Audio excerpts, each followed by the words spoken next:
The following podcast is scheduled for one fall. Coming down the aisle, Matt, Dave, the SuperPlex Brothers! Hey everybody, welcome to the SuperPlex Brothers podcast. This is episode 5, which I guess would make us five time WCW podcast champions. Yes, it does. Or maybe not, I don't know. But either way, I'm Dave. And I'm Matt. And, well, we got a lot to talk about today, so I guess we'll just get started with wrestling. First, we're going to talk about Smackdown, and of course, which happened last Friday before Night of Champions. I don't remember everything that happened, but we'll talk about the stuff I do remember. Paul Heyman came out to talk about his match and basically said that if you buy Night of Champions, you're paying to watch him get his ass kicked, and that's why you shouldn't buy Night of Champions. All right. Yeah. Okay. That was the Paul Heyman stuff that happened. We also had a Cutting Edge segment, which is kind of funny because he told Edge to get the hell out of his arena on Monday, prior to SmackDown. Right. But he wanted nothing to do with him, and then he invites him back to do the Cutting Edge. So, Randy Orton and Daniel Bryan come out, they have an exchange of words, and then they start fighting, and yeah, Daniel Bryan got the upper hand. So, Daniel Bryan looked good going into Night of Champions. How would that fare out? Well, let's talk about that now. So, of course, Sunday was Night of Champions, and overall, what did you think of this pay-per-view? If we're going from an overall standpoint, from the get-go, it was okay.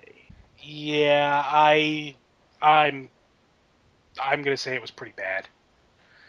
It was a pretty boring pay-per-view, with the exception of one match and a couple of things that happened in other matches. This one was a snoozer. This was pretty fucking dull. I guess we'll just go down the match card now. Actually, before we even do that, we had an opening segment. Yeah, on a pay-per-view, we have an opening segment like it's Raw. Right. So Triple H comes out and is basically welcoming the audience to the show. And Paul Heyman comes out and tries to get one last plea to cancel this match. And he looks like shit during this promo. Like, he hasn't shaved. He looks like he hasn't slept. Even Triple H suggests that he hasn't even showered. You know? Yeah. And, Curtis Axel starts talking shit to Triple H, saying that his agenda against Paul Heyman has to do with the fact that Curtis Axel beat Triple H on a random Raw in April. And Triple H is like, well, listen here, punk. Okay, he doesn't actually say that, but he basically says that they discovered a plot hole in the Night of Champions pay-per-view because the Intercontinental Championship was not on the line because Curtis Axel already had a match. Well, Triple H decides that he's just going to give an Intercontinental title shot to the first person he sees. Oh, Kofi Kingston. Which we knew that was coming. Well, Curtis Axel's in the ring, and who comes out? Kofi Kingston. We all saw this coming. No one was surprised. He was on the freaking poster. Quote Woo, Ooga Booga, where the mid-card titles at? Yes, holding the Intercontinental Championship. Which, honestly, I'm kind of shocked to say he didn't win it. Which made that whole thing pointless. Yep.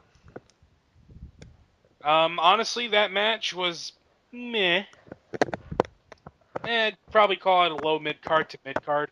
It could kind of fluctuate either way, depending on my mood. It was pretty standard Kingston and Axel stuff, honestly. Yeah. So.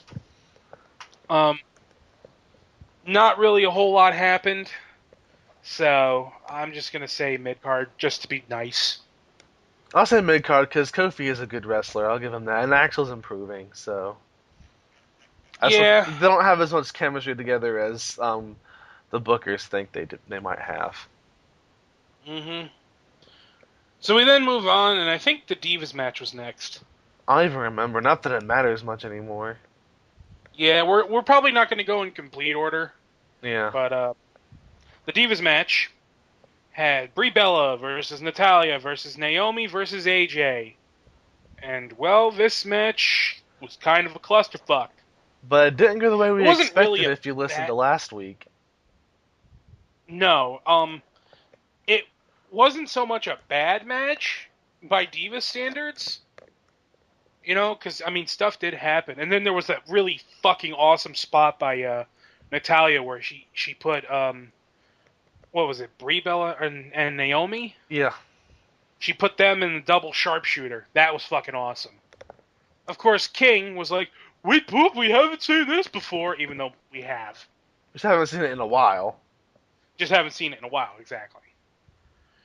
And AJ took advantage of that situation and put Natalya in the Black Widow lock, which, by the way, when Natalya went to do that spot, Brie Bella was laying on top of Naomi in a pinning position. Yep. And the referee never counted. And the commentary even pointed it out. Yeah, they stalled on this for like a good 5 seconds. Yep. I mean, it felt like a good 10 seconds, but it was probably about 5. And then Natalya finally put them in the double sharpshooter, and then that was the end of it. And then AJ came in, put the Widow lock on her, and then that was the end of the match. We then had the World Heavyweight Championship match. I remember that actually coming after the Divas match. We had the World Heavyweight Championship match between Alberto Del Rio and Rob Van Dam. It was a pretty back-and-forth match. Not the most exciting match ever, but definitely one of the better matches on the card. I'd probably say about mid-card to upper mid-card. Yeah, it was alright. I'd probably say more mid-card. It was alright, but... Yeah, it was alright, but it wasn't super great, which is why I said upper mid-card to mid-card. The stuff after the match was better than the match itself. I was going to say, the most exciting part was what happened after the match. Alberto Del Rio got the win by reversing the 5-star frog splash and putting RVD in the cross arm breaker. And RVD... No, that's not what happened. Fuck, that just tells you how forgettable this... Let's start over. You're thinking of the Coast to Coast. Yeah, hold on, let me go back. So basically how this match ended was Alberto Del Rio put Rob Van Dam in the cross arm breaker, and RVD got the ropes. And Alberto Del Rio refused to break the hold, so he got disqualified. And then RVD won the match, but Alberto Del Rio kept the title. After the match, Alberto Del Rio went to beat up Ricardo Rodriguez, I think. I honestly... So. I forgot. I forget what set it up, but the ending result was Alberto Del Rio eating a Van Terminator, which looked like it hurt. Yeah. I'm surprised. I don't know if RVD got a fine because the chair shot to the head, but that looked like it hurt pretty bad. Mm-hmm. After that, I think was the Punk Axel Heyman match. And we have differing opinions on this match. Yeah, we do. The first 3/4 of this match was fucking boring, in my opinion. It was so dull, I almost fell asleep. So I didn't think it was that bad. It was so goddamn boring. How the hell do you take a no DQ match with CM Punk and Curtis Axel, two guys who know how to wrestle and know how to put on a good match, who put on a better street fight-like performance on an episode of Raw than what we got on the fucking pay-per-view, which you had to pay money for? How the hell do you manage to do that? Because they blew their load on that street fight-like performance on Raw. That match was so boring. All they did was a couple of kendo stick spots and an attempt at a table spot. That was it, and then they just wrestled a normal match. And it wasn't even a good match. It was a boring match. After CM Punk beat Curtis Axel, he went to start beating the shit out of Paul Heyman. And this is when things actually got interesting. Paul Heyman was trying to run away and all that shit, and CM Punk chased him and started beating the shit out of him. And all of a sudden, Ryback interferes and This puts was the Punk part through the where I table. got pissed. This is the part where I found things to be actually interesting. See, I don't like Ryback like that, so... It's not even that I like Ryback, I just think that it's at least something different. Well, I wanted the storyline to end here. Yeah, I wanted the storyline to end too, but at the same time, it seems like they're trying to build this up for something bigger than just CM Punk versus Paul Heyman. I don't know what the fuck they can build it back up to. He's already fought I think Lesnar once, unless he's gonna fight Lesnar again. I don't think Punk is going to fight Lesnar.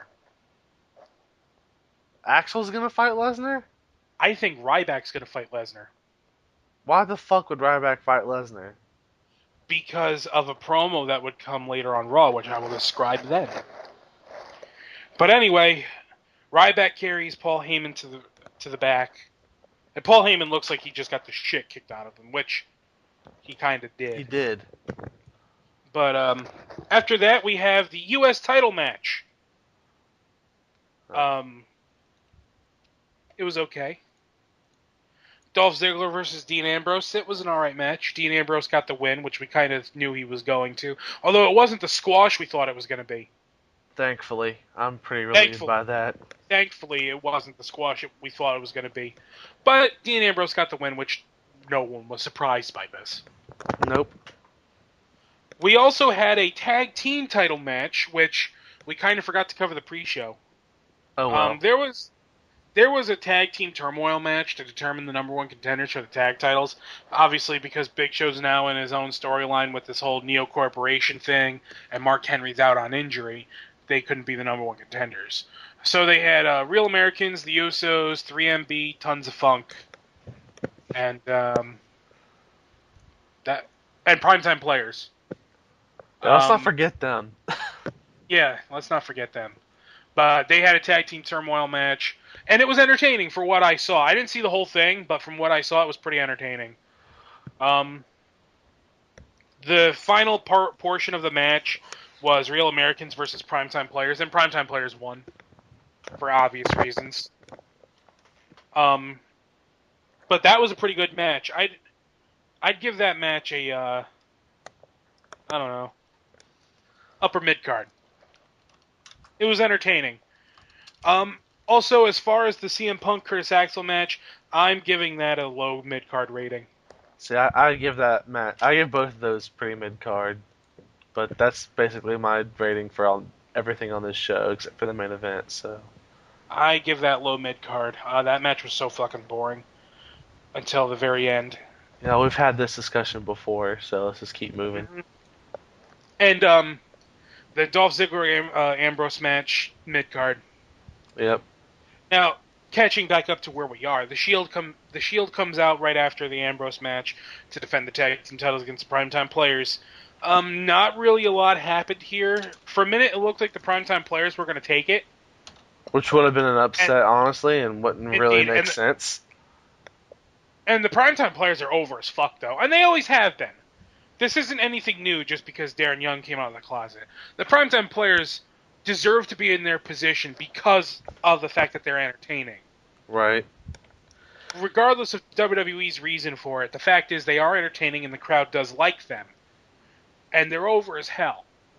Now just isn't the right time to drop the tag titles to them, though, because of the role the Shield's been playing in, you know, the corporation-style storyline. Yeah, although I will say the Shield do need to drop them soon. All of the belts. They need to drop them soon. Why? I don't think that at all. It gives the group some form of credibility.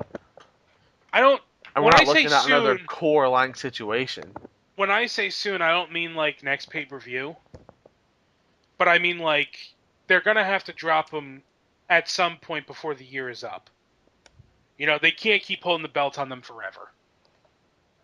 If they play this, we'll get to the end of Raw, but if they play that ending to Raw right, they could make it more believable for the Shield to lose all their belts. That's what I'm saying. Okay. They do need to make it seem like, you know, there is a glimmer of hope. Yeah. Because with the way that WWE has been lately, it's been like Fist of the North Star levels of hopelessness. You know it to be true, too. I do. There's no even sign of Kenshiro showing up. Yeah. Only Triple H in the Rao helmet.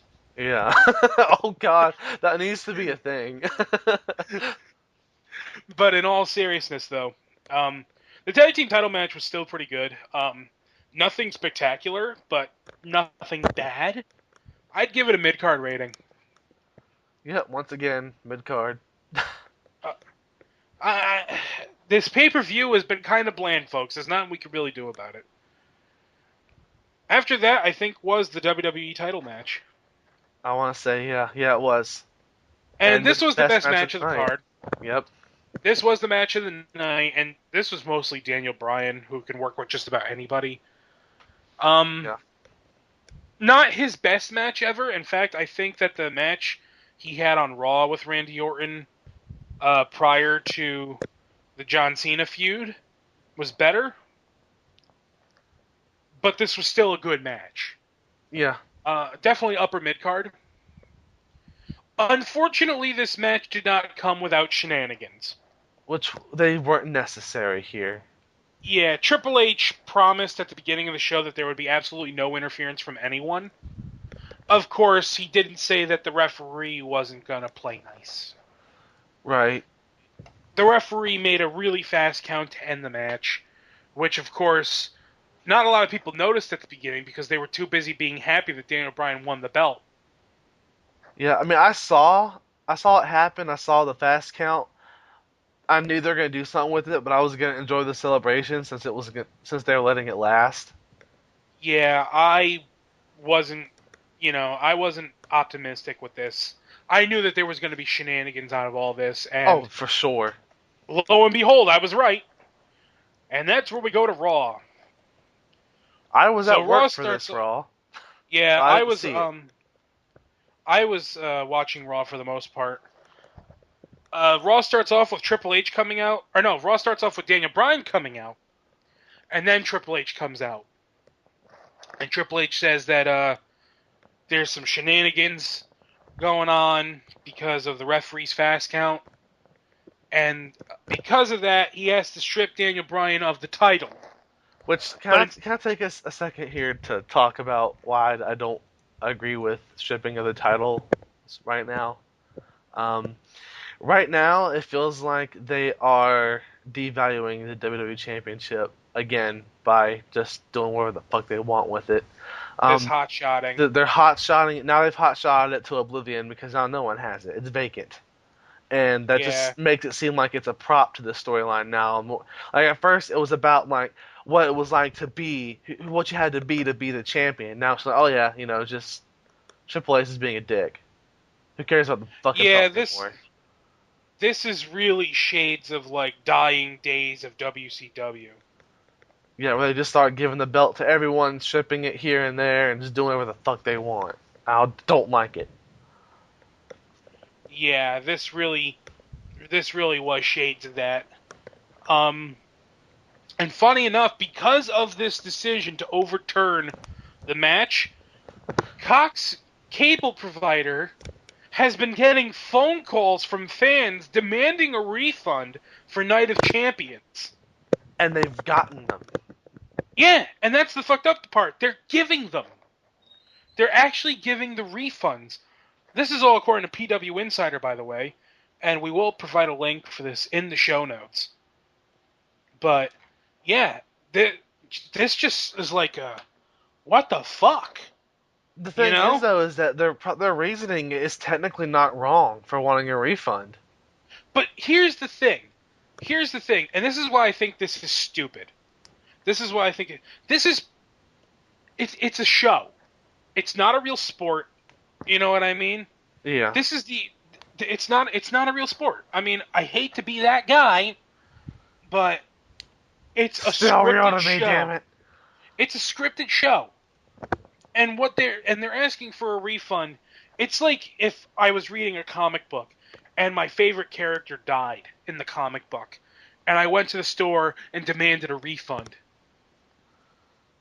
Yeah. That's stupid. It's stupid, but I guess they can see like they felt like they were, gypped. It's fucking stupid. It's a show. You don't see people doing that in movies. Well, some people try to get refunds, but normally it's like they don't succeed, so no one really finds out about it. Normally they don't succeed because they realize that's fucking stupid. That's fucking retarded. That's like, okay, let's say I go to the movies to watch a sequel of a movie, and they give me an outcome I don't like, so I go back and ask for a refund. Or to be even more specific, that's like if I go to watch a sequel of a movie. Dude, people do that stuff. I go to watch a sequel of a movie, and they change, they do something in the movie that overrides what happened in the previous movie. Nobody would take me seriously and just assume that I'm looking for money. Yeah, people do that though. They just don't succeed. And those people are stupid. I'm not saying they're smart. But we're acknowledging that those people are stupid. We acknowledge that. And this is no different. These people are fucking stupid. These people need to grow up. You know? There's nothing wrong with enjoying wrestling, but shit like this is what makes wrestling fans look retarded. And that's the simple fact. So anyway, moving on. So, when Triple H is talking to Daniel Bryan, he tells referee Scott Armstrong to come out. And he tells Scott, you realize that your fast count was faster than your normal 2 count. And then Scott Armstrong looks at Daniel Bryan and goes, we're caught. He caught us. And obviously we know what's happening here. Yeah. We know what's happening. Obviously Triple H or somebody in the back paid Scott Armstrong to make that fast count to make Daniel Bryan look like a cheater.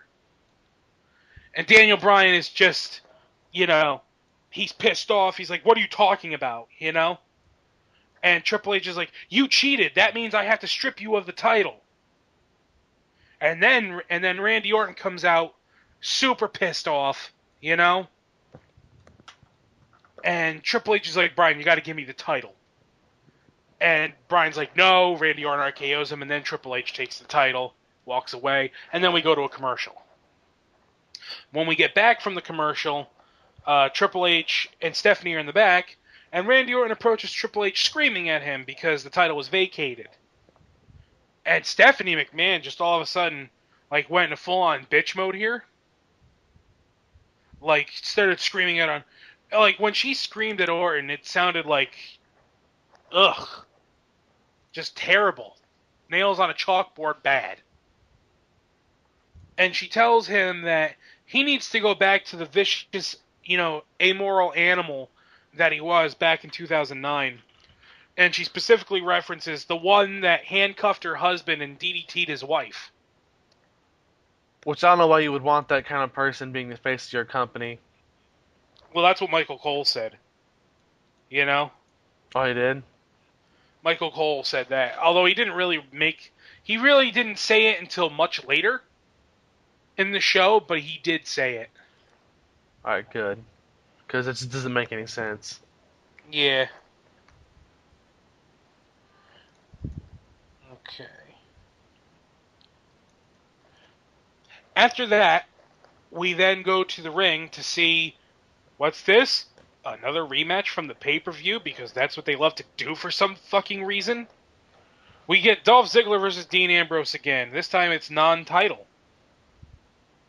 And Ziggler won. Which means Ziggler's got another title shot. Mm-hmm. So we then go back to backstage, and Stephanie's talking to the Big Show, and tells him that, he fucked up, but instead of, and because of that he was suspended last week. However, this time she's just going to make him stay in the back until he's called.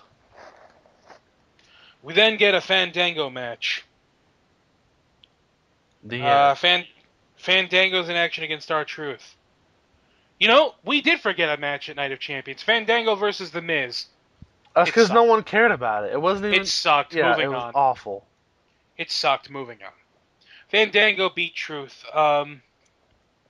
We then are told that Dusty Rhodes is coming out next because Stephanie McMahon invited Dusty Rhodes to Raw to talk about a business proposal.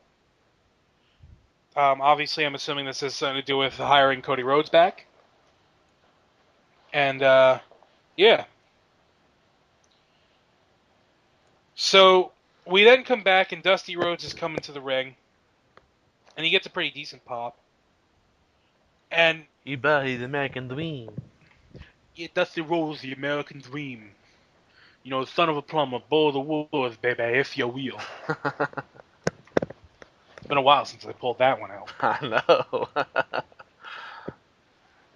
But he comes out and he's like, this isn't the American dream, Dusty Rhodes talking to you, daddy. This is Virgil Runnels. And I'm sitting there thinking, oh shit, it's a shoot. Again, this is really looking like WCW 2000. Right. You know? Which is a depressing thought, actually. I know. And what really pissed me off a lot about this is that the crowd was trying to chant Dusty Rhodes. Yeah, you don't do that. You don't fucking do that to Dusty. You do not do that to the American dream. That's like one thing you do not fucking do. And that really pissed me off. But he basically says that he's coming here as a father. I'm here as a daddy, baby. I'm here for my boys. I love my son so much, baby. You know? And he tells Stephanie to come out. And Stephanie comes out. And she says that she offers him a business proposal that he has to choose which son he wants rehired. Does he want Goldust or Cody Rhodes? And Stephanie even says, you know, this is a great opportunity for you. You can give your favorite, you know, you can give your boy, Cody, the one who could never do anything wrong and is just getting married and all this shit, you give him his job back. Or you can give your other son, Dustin, the son that you were never there for, the opportunity of a lifetime.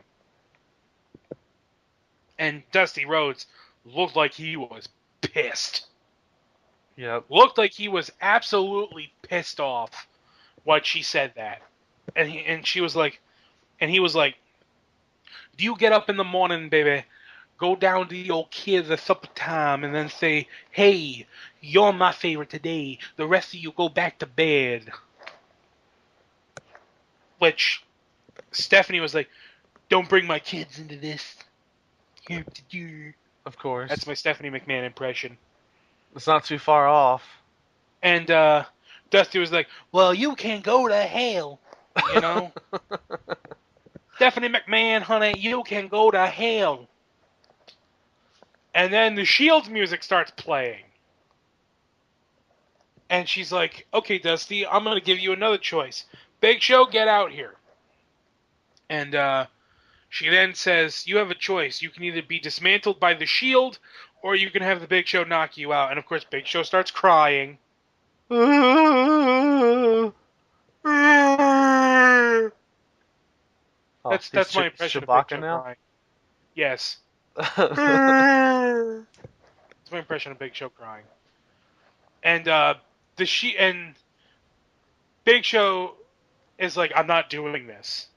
I'm not doing this. And Dusty Rhodes is just looking there like he's ready to fight. And she's about to stick the Shield on him, and Big Show actually steps up and says, don't you fucking touch him. And he actually said fucking. Did he really? He did. They actually bleeped it. Huh. He goes, don't you fucking touch him. And then they all actually went out to go get chairs because they were going to beat the shit out of him with chairs. Right. And we then basically get like the shittier version of I'm sorry, I love you. I don't know if you remember that from WrestleMania 24 when Shawn Michaels super kicked Ric Flair. I remember that. We get the shitty version of that. Eesh. He goes, Big Show starts crying. He goes, "I'm sorry, Dusty," and then knocks him out. And after he punches him, he hugs him and slowly puts him down on the floor. And then this is when shit got funny as hell. The fucking ambulance people came out, the paramedics. They came out and Dusty sold this shit like he was dead. He is I dead. mean, like, Dusty straight up dead. corpse. Straight up fucking corpse. They put a neck brace around him. They did everything. And just fucking carted him out. And Big Show, crying his eyes out following the paramedics. And he gets in the ambulance with them and takes off. But that shit was fucking funny. That shit was absolutely hilarious. I mean, literally made it look like Dusty was dead. So anyway, pretty ridiculous. Yeah, we then had a Divas match. It wasn't much. It was a 6-woman tag match. It was Brie, Bella, Naomi, and Cameron versus Layla, Oksana, and Alicia Fox. And AJ and Natalya were on commentary. However, there was a bit of a botch because Natalya's headset wasn't working, and during commentary they were trying to make it sound like AJ did it, that AJ conspired to do it. The best part of this match was Jerry Lawler actually took his headset off and gave it to Natalya. No weep whooping. No weep whooping allowed. Of course, he didn't do it until about like the last 5 minutes of the match. Actually, 5 minutes. That's being way too gracious. I was gonna say, I didn't know the match was that long. He didn't do it until the last 30 seconds of the match. But, you know, it was at least some relief. And of course, after the match, which I forget which team won. I think it was the face team. The face team, I think, won. It really doesn't matter. But after the match, Natalya and AJ have a little stare-off, so it's looking like she's going to be the number 1 contender. So, that's good. We then cut to the back, and we see Miz talking to Brad Maddox, but there's no actual audio. You know, they just cut to a commercial break, so we don't know what they're talking about. Then Damian Sandow comes out, and it's a match between Sandow and RVD. RVD wins, but here's the funny thing. There was a music botch. They actually played Damian Sandow's theme. Of course. When RVD won. So we then are told that Brad Maddox was telling The Miz that he has a match against Randy Orton. We then cut to the back and we see Triple H talking to Scott Armstrong and says that he has to fire him because of his shoddy refereeing job. But he kept emphasizing that he was going to take care of him. So it's pretty obvious that Triple H paid him, to do that, and then is just firing him to get rid of the evidence. So, Miz comes out for his match, and he's got a little bit of a new attire. It's not a drastic change, but he changed his wristbands. They're now white and they're longer, which you wouldn't think makes much of a difference in your attire, but it actually does. It feels aesthetically different. Right. And he has a match with Randy Orton, and the match didn't really start. Randy Orton just kind of started beating the shit out of The Miz. And then when we come back from commercial, referees are holding Miz back. And Randy Orton basically just picks him apart. We see Miz's parents on the outside. And my God, they're fucking ugly people. They are. That's messed up. I mean, ugly's really not the right word. They're just not what you expect. You know? Yeah. Christ, his father looks like my uncle. But, Randy Orton then beats the shit out of The Miz and hits him with the DDT on the outside apron. or on the outside, not on the apron, but on the guardrail, right in front of his parents. And then afterwards, he takes a chair, puts it on Miz's head, and I thought he was going to punt him with the chair on his head. But no, instead he gives him a knee drop with the chair on his head. Again, what's with chair shots to the head? I thought they were getting rid of that. I mean, it's not a straight up fuck anymore. It's not a straight up chair shot to the head, but you're still getting the impact of the chair on the head. You know? Yeah. But after that, Miz is also carried off to the back. We then get Paul Heyman, Ryback, and Curtis Axel to come out for a promo. And this is when shit got fucking weird. Paul Heyman is in a wheelchair, and he's praising Ryback, and he says, and this is what I was kind of referencing earlier as to why I think it's going to be Ryback versus Brock Lesnar at some point. Paul Heyman says, there are many Paul Heyman guys, but none of them stood up for me. Oh. The only person who stood up for me was Ryback. So would Lesnar be face in that match then? I think Lesnar's going to be a face. If he comes back to face Ryback. And if he doesn't come back to face Ryback, then we know that this wasn't, what they... Then this was just unimportant, bullshit. And Heyman kisses Ryback. Gay! Yeah, this just sounds like something out of terrible fan fiction. Kissed him on the cheek and said that he owes his life to Ryback. And then Ryback gets on the microphone and says that he hates bullies.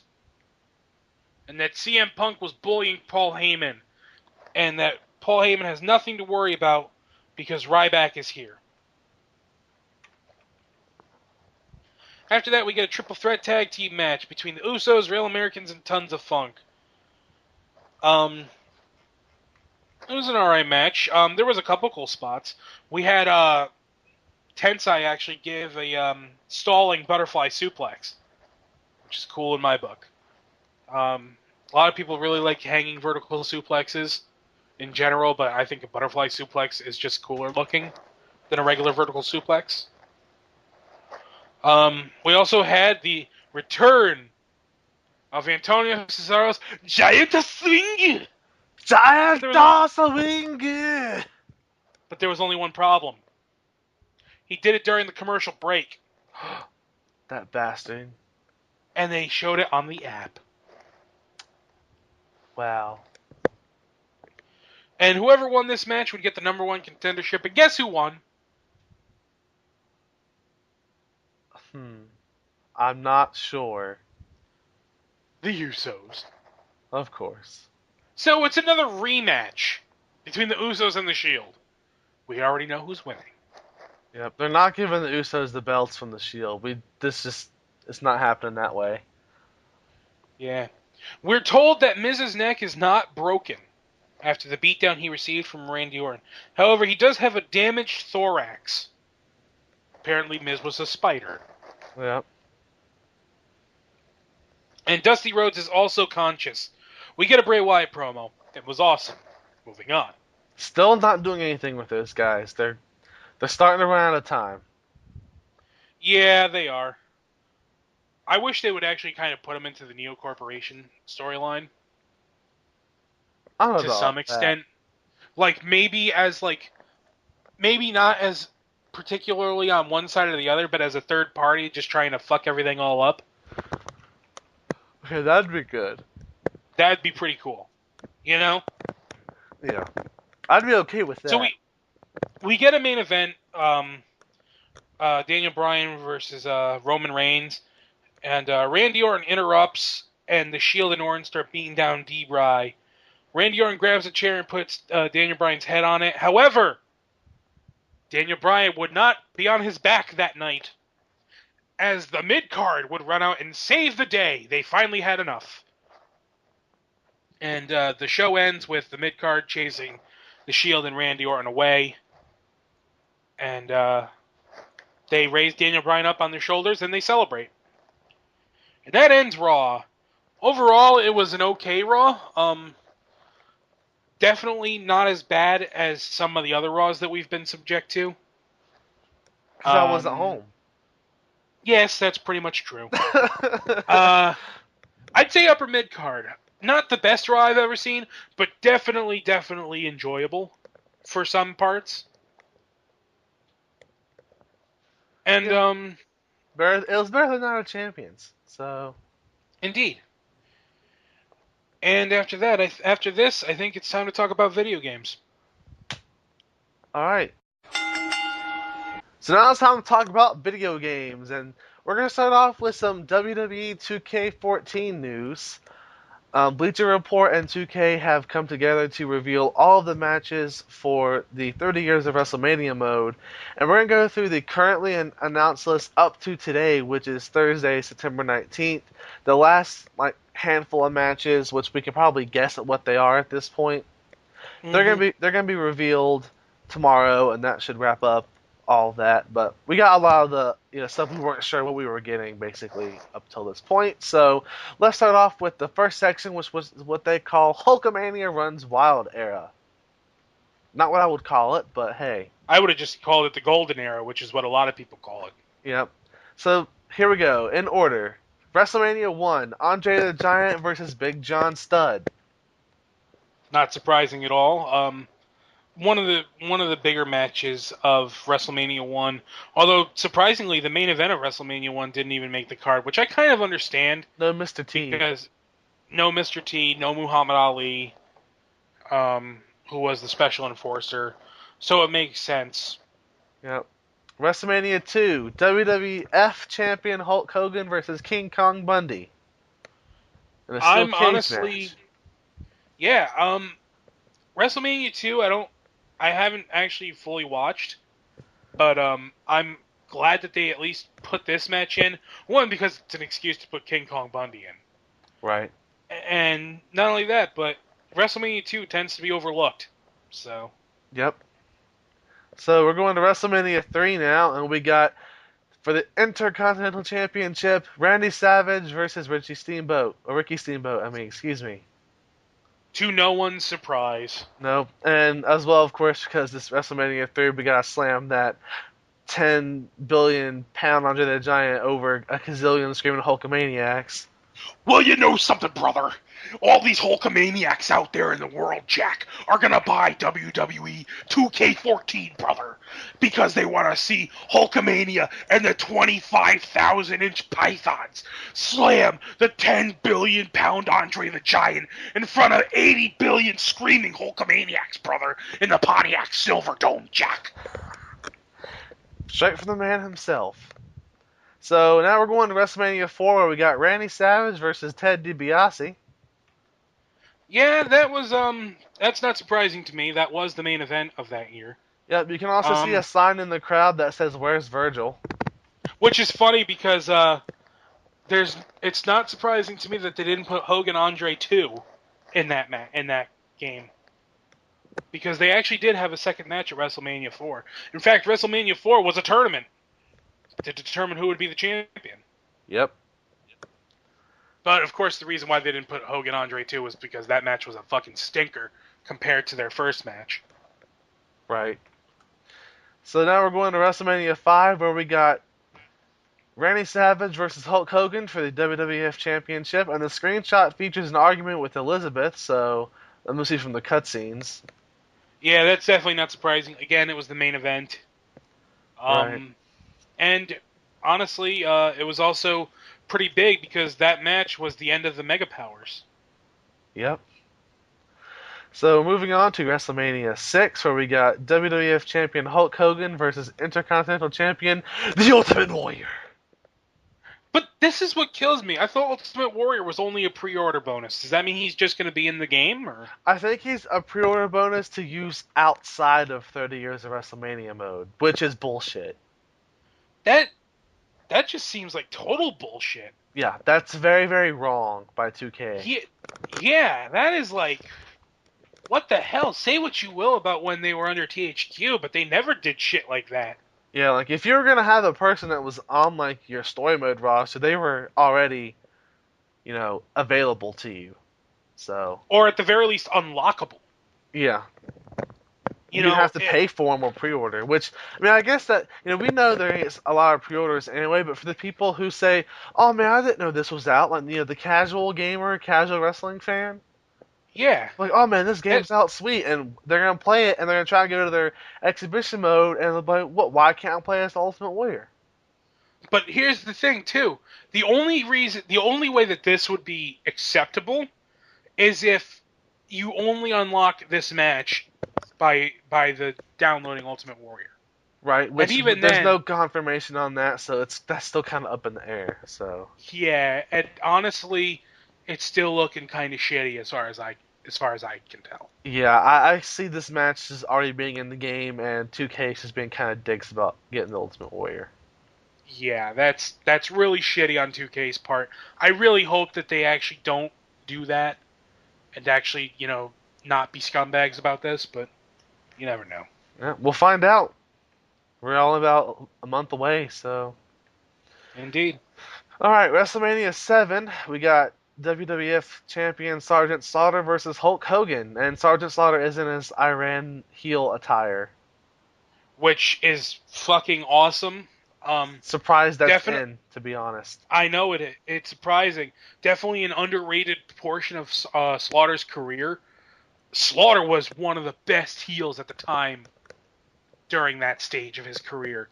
And honestly, the heat that man got was legendary. That man was getting full-blown death threats that he had to be escorted to the arena with security, and they even suggested, like, secretly moving because people were trying to find out where he lived. Yeah, it was crazy time. It was crazy as hell. And what made it even better was the fact that just before this whole thing started, just before his heel turn, he just got through doing a tour for G.I. Joe because he was part of the official G.I. Joe series of toys and cartoons. Oh, God. So he was doing this whole pro-American thing, and then all of a sudden, the Iraq War hit, Gulf War I, and he was suddenly an Iraqi sympathizer. Oh, man. That, It was whoever, they had to be pissed about that, honestly. It was such perfect timing, and you'll never see something like that again. Oh, You'll no. never see something like that work that effectively again. Because in this day and age, it's so politically correct that they won't do it. They tried it with Muhammad Hassan, but they just couldn't do it because all the networks got pissed off. Yep. They thought it was insensitive and too soon.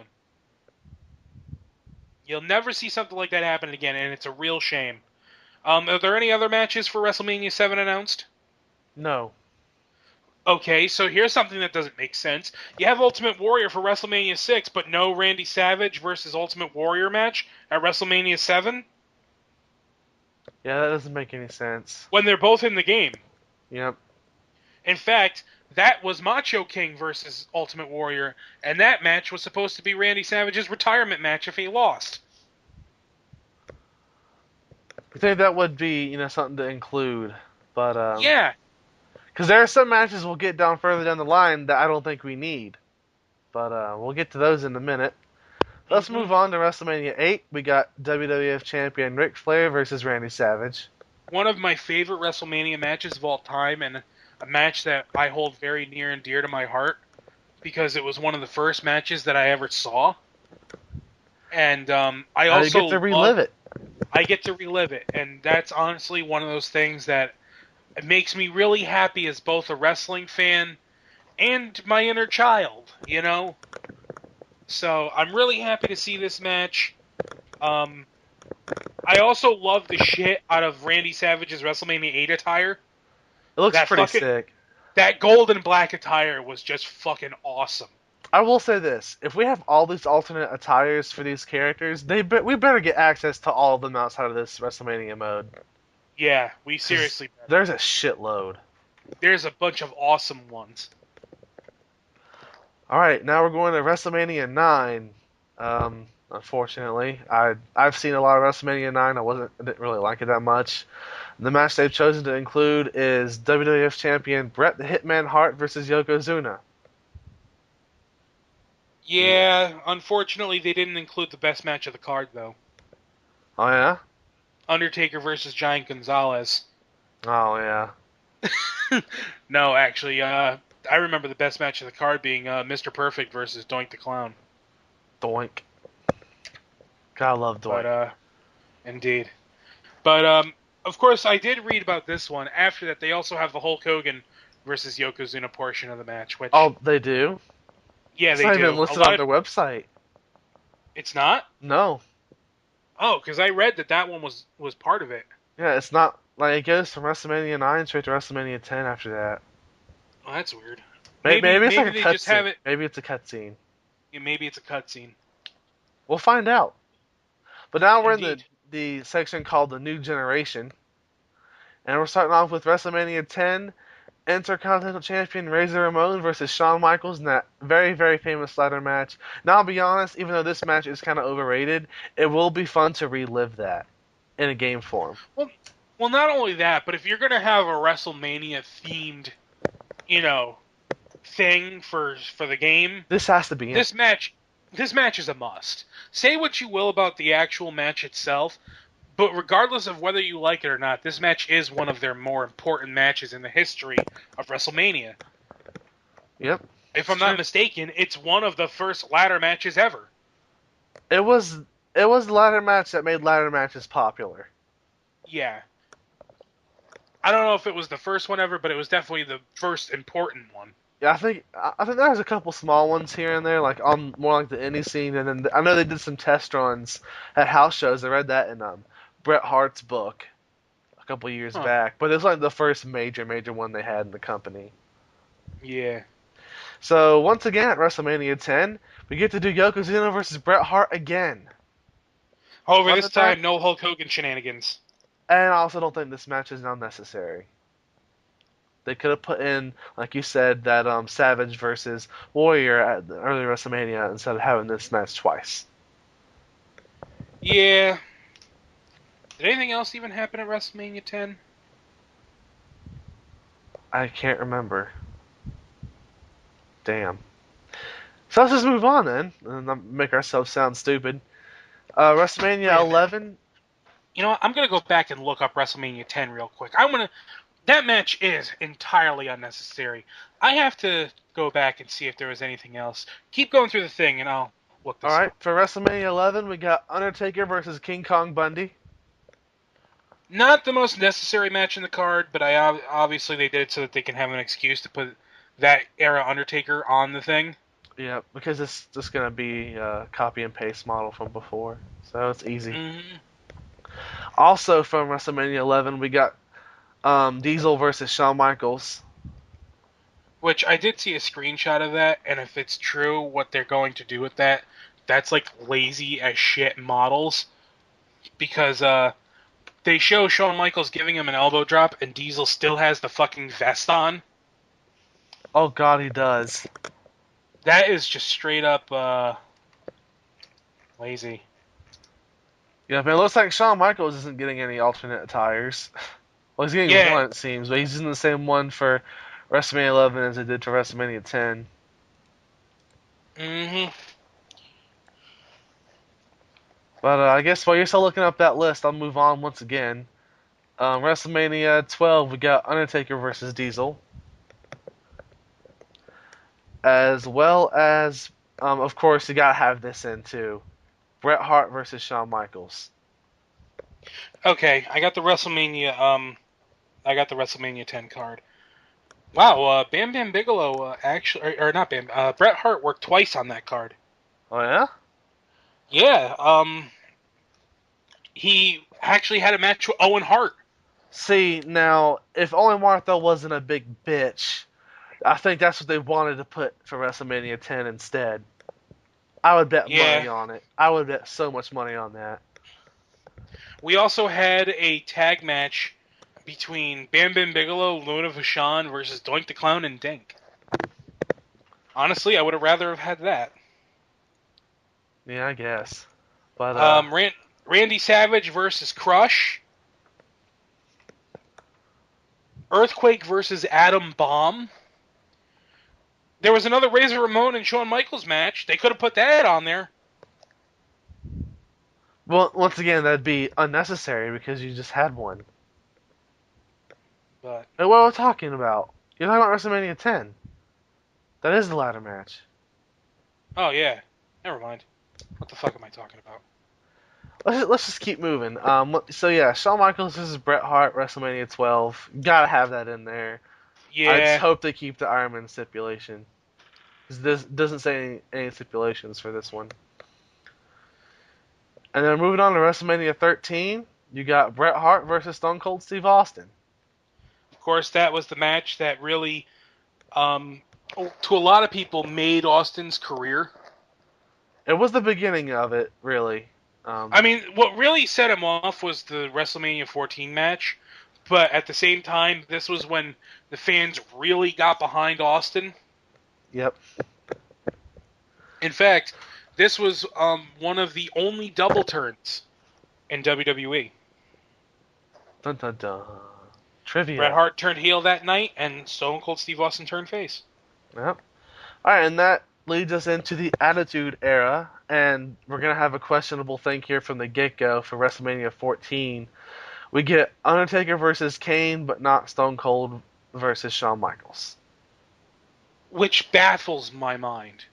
I mean, I guess they didn't want to put a third model in for Shawn Michaels when he had the, DX attire there. But that's just once again, like, I think if 2K But- had a bigger hand in this, that would have been a thing. This is still mostly Ukes. But here's the thing, too. They could have just copied and pasted from WWE 13. That's true. Which they're already doing that with this Undertaker model. Mm-hmm. And a lot of other models to Yeah. boot. Basically, any model for this Attitude Era section was probably the same exact model that was in last year's game. Let's be honest. Indeed. They might have some touch-ups. And but let's for be the honest, most the part, Stone they're gonna be Cold the same Steve model. And let's be honest, the Stone Cold Steve Austin model has been the same since fucking what? WWE 2007? Yeah, it's just never really. They just add more graphic overlays to it to make it look better. But speaking of Stone Cold Steve Austin, WrestleMania 15 will be The Rock versus Stone Cold. And you can see Jerry Lawler whooping in the screenshot for that. Now, I have a question. Did they say anything about commentary? Not on this particular page, but I want to say JR's commentary for 30 Years of WrestleMania. See, I know that they can't do much with it, but at the same time, it would have been nice if they tried to make some kind of effort to get 3 different commentary teams for the eras. Yeah. Like, have Jerry Lawler be a constant in all of it. You know? Yeah. But for the play-by-play, like for the Golden Era, they could have had Vince McMahon. You know? Yeah, that would have been a nice touch. Or the like the Golden Era into the the WrestleMania 10 and onward era. And then in the Attitude Era, you get Jim Ross and Jerry Lawler. And then when you get to the later years down the line, like maybe like the very, very end, you get Michael Cole and Jerry Lawler. That would have been a nice touch. And once again, I think if 2K had been able to have more hands in it, because I will say this, 2K they're a really good company for when it comes to getting some good stuff out there, for the most part. And Yeah, I mean, we won't see any big changes to this particular franchise until next year, and maybe not the year after that. I understand why they couldn't get, like, obviously Bobby Heenan and Gorilla Monsoon are unavailable. Yeah. So, obviously you're not going to get that. And Jesse Ventura probably doesn't want anything to do with wrestling anymore. Nope. Because he's too busy seeing the documents. I saw the documents, Gorilla. And they said that I would be the governor of Minnesota. And then 9/11 would happen. And it was an inside job. So now we're going to move on to WrestleMania 2000.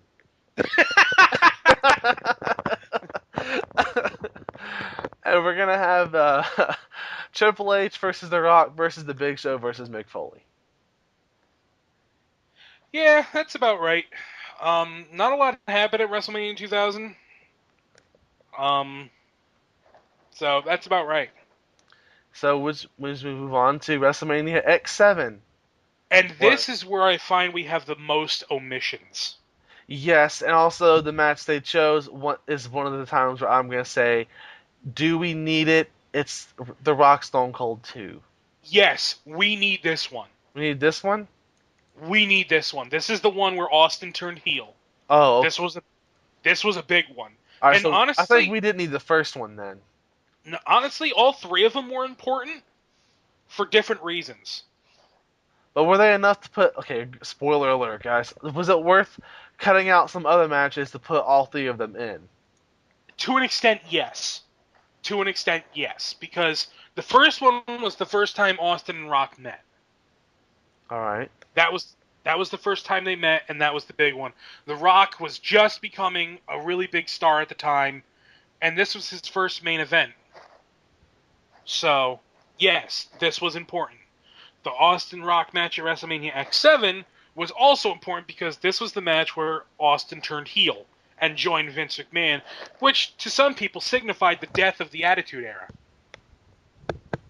So that's a big one. And of course, we're going to get the WrestleMania 19 one, and the reason why this match was important was because this was Rock's big heel turn, and not only that, but it was also Austin's last match. Alright, that's fair. But they still excluded matches they shouldn't have, especially here at X7. So let's go ahead and tear into those. Okay, first off, I know that they're not in the company anymore, but for God's sake, why didn't you have the Triple Threat TLC match? And if they could have gotten Hulk Hogan, they could have gotten these other guys. Hogan, they could have gotten the Hardys and the Dudleys. Because when you think about it, I wouldn't be surprised if WWE actually owns those particular, like the actual Dudleys, because they couldn't use the Dudleys when they were in TNA. They had to change their names. The Hardys only have their names still because that's their actual names. Mm-hmm. But I think that's a match they really shouldn't have excluded at all, because that was if they're putting legendary. And if they're putting DLC characters into fucking main storylines, which is stupid, but at the same time, Undertaker versus Triple H. Right. That was a good match. That was an awesome match. Yeah.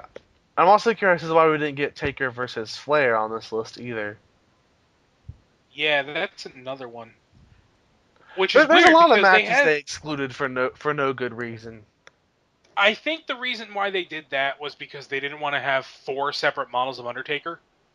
Probably. Well, then again, we do. We do already. Yeah, that's right. Okay, they didn't want to have 5. Because we have, original Purple Gloves Undertaker. We have Ministry? Not Ministry, but before Ministry. Okay. Before Ministry. In 13, that's right. Yeah, we have before Ministry Undertaker.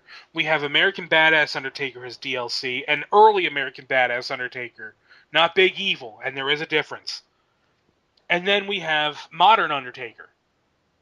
Yep, and I wouldn't be surprised if we have short hair Undertaker as well for the modern. Yeah, so if we go by all that, he would have had 6 models. Which would be, knowing how these games work, would be 6 different character slots. Exactly. So I understand why they wouldn't do that. Yeah, but at the same time, that still kind of comes down to laziness. Yeah, but it's an understandable omission, just not a good one. Yep. So let's go ahead and just move on here, because we're taking too much time on this particular news story, and there's a lot to cover for wrestling, not wrestling, but video games for once. Mm-hmm. So now we're going into the matches that were actually revealed today. The Ruthless Aggression era, they call it. And we start off with WrestleMania X8 with, of course, you got to have The Rock versus Hollywood Hogan. Gotta have the big one. Yep. Big one. And WrestleMania, also from X8, you got Chris Jericho versus Triple H, which I'm glad that's in here. It was the main event. Yep. So it makes sense that they have it, even though it really didn't live up because of the fact that the Rock-Hogan match was prior to it. Yeah. But at the same time, I'm glad that they put it in. Um, they have Razor Ramon in the game. I'm surprised they didn't put Austin versus Scott Hall. Yeah. In fact, they could have. All they had to do was just alter the attires. But once again, clearly they did not want to do that for everyone. They I did know. it for Chris Jericho because there is another outfit for his WrestleMania 19 match against Shawn Michaels. Great And match, probably the best match on the card. yep, and I'm looking forward to playing that one. And I'm glad that we're actually getting. We have like all three versions of Chris Jericho now for once. We got his long hair, his kind of shorter hair, like from like 2004, 2005, and then we got modern Jericho. So it's gonna be nice for once as a huge Jericho mark. That's nice to me as long as they're not separate characters. Because yeah. Anyway, um, WrestleMania 19 as well. We got The Rock versus Stone Cold 3. The end of that. We've already talked about that. So yeah. WrestleMania 20. We got Big Show versus John Cena. And I will say this. Maybe it's just I don't remember exactly how Big Show looked back then, but his model looks off. Yeah, Something I about his think. face doesn't look right. Yeah, Okay, I have mean, you seen the obviously this. picture? I seen it. Honestly, this match, while you could argue doesn't need to be here, is also the match that kind of launched Cena's career. Well, I know why it's in here because like this helped Cena get over a good bit. So Yeah, and him winning this title ended up having his U.S. title being made. yep. So also from WrestleMania 20, we get the disaster that was Goldberg versus Brock Lesnar. And the only reason we're getting this is because Chris Benoit killed his wife and child. Yep. I'm just curious to see if we're gonna have Stone Cold as the ref because there's no word on that yet. We know they do special guest ref matches now. Yeah, and honestly, that's only going to be enjoyable if you play as the special guest referee. Well, how long is we get to recreate the match? We could actually make it good. That's true, but at the Unless it's same full of time, cutscenes, like it was like the I think it was a 2011 story mode, where you get to do a couple moves and you had to follow button prompts. ugh, that match was so fucking bad. Like, at the time when it actually happened, I wasn't quite as knowledgeable on wrestling as I am now, and I just kind of watched it as just a fan. And even then, I knew that match was fucking bad. Right. So WrestleMania 21, we knew this was in from the get go. We knew this was in. JBL versus John Cena for the WWE Championship. Indeed, we knew that one was going to be in, but I wonder, did they put the world title match in there as well? No, Really? really. You Which is think funny. that would have made it because that was a night that launched John Cena and Batista both. Yeah. That's what launched them both as the two top faces of the company. And what kills me is they did say that Batista was going to be in the game. He is. He is. We'll get to it in a minute. So, They just picked the wrong match. yeah, well, that just seems like a strange omission. Another one, really. But on WrestleMania 22 now, we got Edge versus Mick Foley. Knew this was going to be in. I think that match won Match of the Year that year. Yeah. I would. So. I think they also could have considered putting in Cena and Triple H. Because that was That year? Yeah. I forget which year it was where it was Shawn Michaels was the year. versus Shawn Michaels and Cena was Cena. the year after. 23. Oh, okay. Speaking of 23, we got two matches for that. And that's Batista versus Undertaker. Which I'm not surprised by this. That match ended up being way better than it had any right to be. Right, and this was one of the first matches I ever seen was all of WrestleMania 23. Mm-hmm. And also from 23, we got Cena versus Michaels. Okay, so they did put that match in. Yeah. Even though the rematch on Raw was A metric fuck ton better. yeah. So we're almost at the end of the currently announced list here. So WrestleMania 24, you gotta have it. Michaels and Flair. Of course you do. Gotta have it. Absolutely. And Absolutely. I loved that match when I saw it. WrestleMania 24 was the first WrestleMania I ordered. I've ordered every one since then, but this was the first one I actually ordered. WrestleMania 24, the match between Shawn Michaels and Ric Flair was a work of art. Yep. Now, And I kind of wish they also put Edge versus Undertaker in there because I enjoyed that match a lot too, even though it wasn't like the best match ever. no, it was a good match. I was on Mark back, little Jimmy, basically in wrestling terms. I really enjoyed Edge versus Undertaker. Mm-hmm. And finally, for the currently announced list, also from WrestleMania 24, we got Orton, Cena, and Triple H for the WWE Championship. Which, honestly, that should have been omitted. Yeah. That one should have been omitted. If we were going to pick a world title match from 24, we should have gotten Taker and Edge instead. Yeah, that match should have been omitted. And that's where the current list ends, but I think from this point we can kind of really predict where they're going. 25, honestly, we're going to be getting Taker and Michaels. We might get Orton Triple H. No, with how they're being weird about that. Or we might get Big Show, Edge, John Cena. Which, yeah, I don't know, because I think if they're picking weird matches, but at the same time they're also going for the ones that meant a lot that year. That was the year John Cena lifted the Big Show and Edge at the same time. Yeah, so they could. I don't know. They might put all three in. Yeah, they could put that. There was a lot of big matches that year. Yeah, honestly though, Undertaker and Michaels is a given, and next year Undertaker and Michaels is a given. Yeah, they gotta have both of those because those are just both huge. Now I could see Undertaker and Michaels 2 being the only thing we get from 26 if we get 2 or more from 25. No, they're also going to give us Batista versus Cena. Oh fuck, that's right. Yeah, they will. They will. From 27, we know we're getting the Miz Cena match. Miz Cena. And I think we're getting Undertaker Triple H. And then the year after, 28, we're probably going to get Triple H Undertaker. And Cena Rock. And that's Cena Rock. That's the last, but I don't know if they're going to cover 29. They probably will cover 29, and if they do, we'll probably get Punk Undertaker and Lesnar Triple H. And Rock Cena too. Yep. So, really, those are the matches I see. I don't see anything else making the cut. In fact, I know they're going to be covering WrestleMania 29 because they have, during the SummerSlam announcement, when they announced all the story characters, they announced that attire of Brock Lesnar. Oh. Then alright. So we're getting Triple H, and in fact, they also announced short hair Triple H too. So we're definitely getting it. Oh, yeah, we're getting that then. Alright then. Well, that settles that.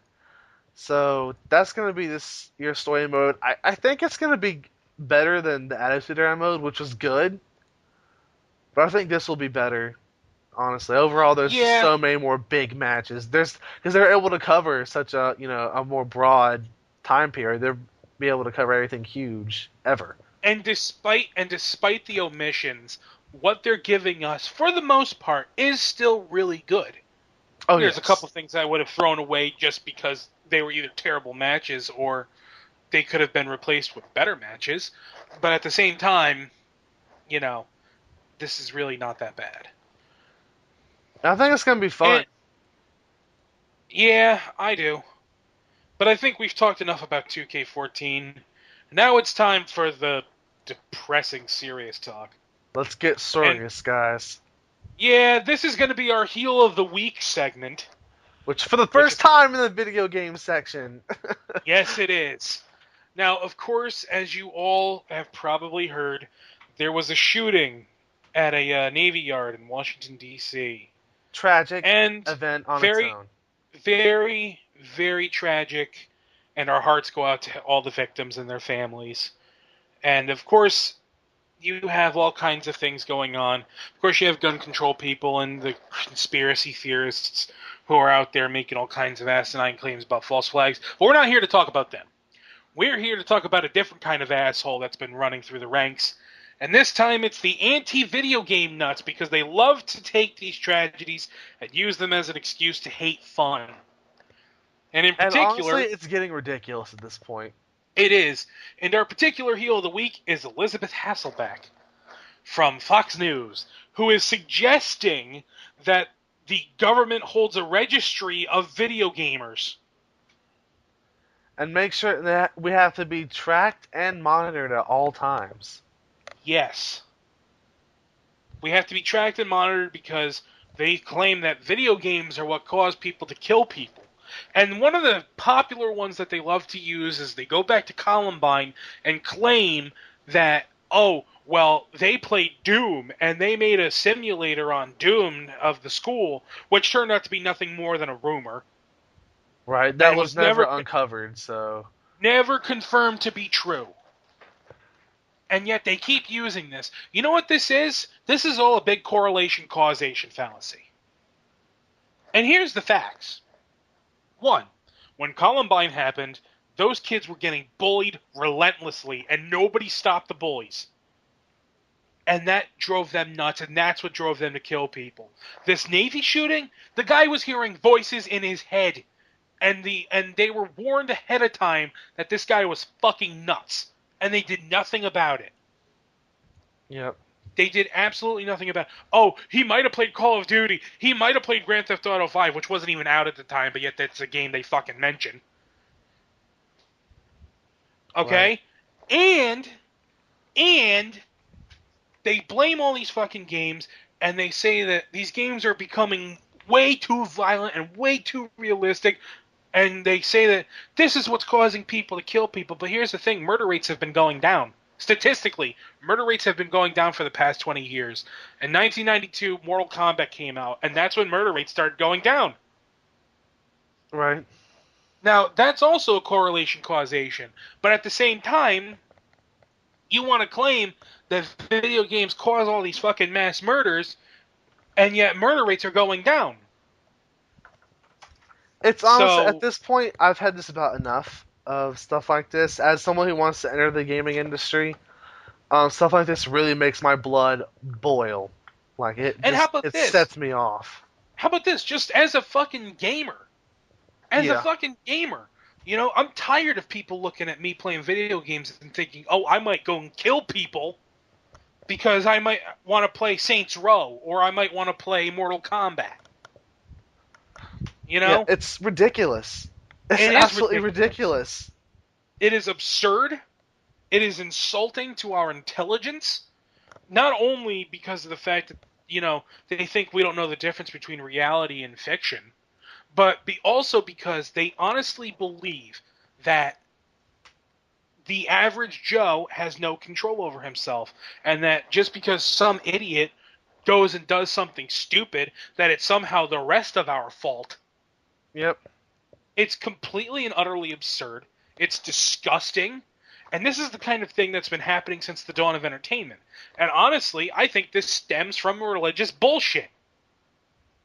I do. Because this is the same kind of thing they've been saying for every kind of entertainment for years. And it originally used to be you weren't allowed to enjoy things that were entertaining because it distracted you from God. Well, when they couldn't convince that anymore, they couldn't convince people that that was true. Well, now they just said, well, that's causing people to act stupid. They've been doing it since books. They've been doing it since theater. They've been doing it since music. They've been doing it since movies. They've been doing it with television. And they're doing it with video games. And they're going to keep doing it with every new form of entertainment medium ever. And unfortunately, with video games being like one of the definitely the biggest mainstream forms of entertainment right now, this isn't going to improve. They're just going to get worse. As this gaming technology does advance, they're just going to keep blaming it more and more. Indeed. And funny enough, I actually just had this discussion with somebody who said that the torture scene in Grand Theft Auto 5 was just like too realistic and too gruesome. Well, I saw this scene. And not going to lie, this was nothing I haven't seen in movies. In fact, by comparison, it was actually pretty tame. Yeah, movies get pretty real. kind of have a bigger impact because you actually are looking at real people. You're not looking at CGI models. Indeed. Although they claim that the reason why this is more disturbing is because you're doing it yourself. You're actually interacting with it. And apparently unlike Call of Duty, they don't give you the option to skip this. If it's oh yeah, if it's playable, yeah, you can't skip it. Whereas in Call of Duty, they'll actually give you like a thing saying you can skip this. You know, if this is too gruesome for you. Well, it's Rockstar. They don't really give a fuck. We've known this Well, for a long time. Well, not only that, but there's also the idea that, the real world isn't as pretty and rainbows and sunshine as, you want to make it out to be. This game is not meant for kids, but this could also provide good social commentary that this shit exists, and if we just ban it from our video games and act like it doesn't exist, then that means we may as well be ignoring it in the real world too. Yeah. So I think that's gonna do it for that. Basically, that woman's full of shit, and that's why she's our heel of the week. Indeed. And moving on to some happier things. I think Matt, I'm gonna go through before we go into Grand Theft Auto 5, because I'm gonna talk a lot about Grand Theft Auto 5. There has been a couple of tidbits of news. Basically today, because the Tokyo Game Show is like in full swing right now over in Japan. We've gotten a lot of like, little small things, but the first thing I want to talk about, if we're going to happier things, is a follow-up to last week. Sony has confirmed that you can capture game footage through the HDMI on the PS4. Awesome. Now, this is going to sound very asshole-ish, but I told you so. Not you in particular, Dave, but to some of our listeners and people in general, because I've actually had discussions with some of my friends about it too. I told you so. I knew this is how this was going to happen because this was actually the first time they addressed it. Everything people were basing things off of before was rumors from Machinima. Yeah, and like I said last week, when all you're going by is some dude sitting in front of a camera and saying, a reliable source told me, which is about as credible as a little birdie told me. Yep. You have nothing, and this is why you have to wait until an official confirmation. Yep, so to everyone who overreacted, I'm glad everything's under the bridge. We're ready to get hyped for the PS4 because we're getting closer and closer to that. And that's going to be exciting. But that's not the only news. I was going to say, you should be happy about some things that were confirmed to be coming here. Oh my god, now, this isn't PS4 related anymore. We're moving on from the PS4.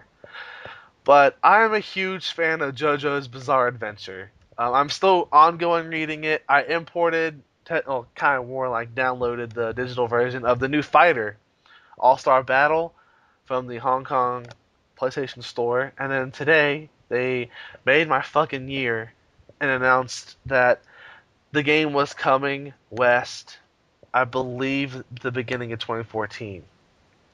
Awesome. Probably going to be digital only. So... not going to be surprised, but I know Dave will be happy because he'll get a chance to play it. And if they keep the size that it was for the Japanese version, it's only going to be about 2 gigs, which is awesome, pretty amazing for a complete fighting game. 3D no less. Yeah, and it's fun. It's not balanced in any way because it's not meant to be a competitive fighter. It's meant to be a fun love letter to JoJo fans, but it's fun as shit. And that's not all. As we all know, at this point, I'm a huge One Piece fan.